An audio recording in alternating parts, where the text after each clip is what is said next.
work for people who are not so blessed?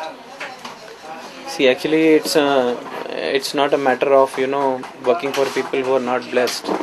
It's basically identifying that we are living for a motherland, taking contributions from society, and still, the money we earn, in business, the money we get from our job. It's basically that money what society has, scattered more for us and less for themselves. You know, I as a part of an NGO, I assume that a worker who's a bonded labor and works day and night and gets 200 rupees, and moreover, the second the second phase, what I realize, he gets 200 by working day and night, and a person like me doing business or then operating an NGO side by side, I do say about 5% of that work, and I earn about 10,000 times than him. See, the difference in the basic difference and disparity is moreover lies with the whole system what we are talking about. And in case of our work, though it's not great, but one thing I would like to share this. Till you don't realize that this is our country, you never can even do good business. You can't even be a good human being as well. Till you don't realize that this is our motherland, you'll not be able to see other people as a part of your family. So this is the basic difference what we would like to present the society, that you need to think that this is our motherland. We born in this boundary, we ought to think that this is a motherland.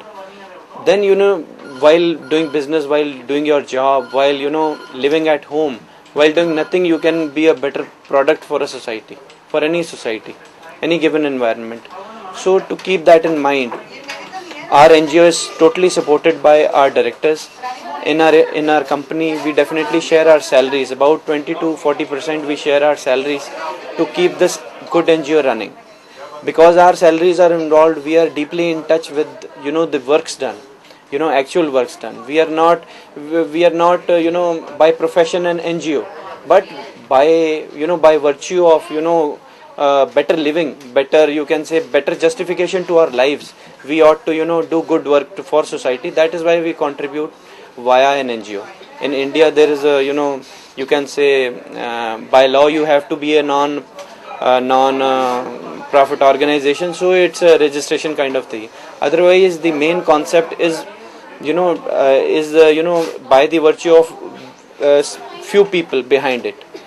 So keeping this alive, our NGO works for a national database system, which can curb many atrocities prevailing within India as well as the world itself.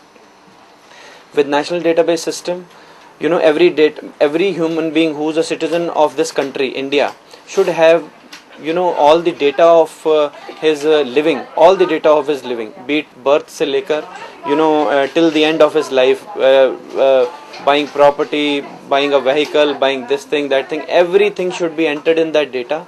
Where all the Western countries, including 52 countries in the world, have national database system, according to which all of the countrymen receive economic security as well as social security. So likewise, I want that we see developed countries clean, neat, and with least corruption as far as common people are concerned. I would like to comment on this. If you be little enlightened, please analyze the importance of national database system, where all the information remains with the data. And the atrocities like corruption, main root corruption, can be you can say removed, or can be curbed by national database system. Then lies the infiltration, or you can say terrorism, where all the history remains with the same data. And with these things, these kind of problems in our country India, they'll be removed. See, the best part of national database system to remember is that it's a dual concept. On one side, it saves you from terrorism, from infiltration, from being identified as a citizen. On the other side, where the governance will come to know where is the need of economic disparity. कौन गरीब है यहाँ पर, ये analysis नहीं है. There is no analysis to count, to segregate the poor people. Here you will find at least 40 to 50 different cards or different upliftment schemes, databases run in different cities and districts, etc., which is total diluting of money. There should be a centralized national database system, one single system which should have a single centralized identification card for each citizen of India. When this centralization will happen, all the citizens will be abide to obey the will be abide to the fundamental duties. And likewise the government system, where most of these state run administration is totally corrupt. Most of these state run administration is totally corrupt, will also be abide to that declaration of their assets, income, everything. So this kind of database system is a dual concept, and this is not my generated or our NGO's work. It is moreover visible in the whole world. Wherever you find out the developed countries, you will definitely find a national database system according to which the citizens of that country receive social security as well as economic security by the government. Thank you.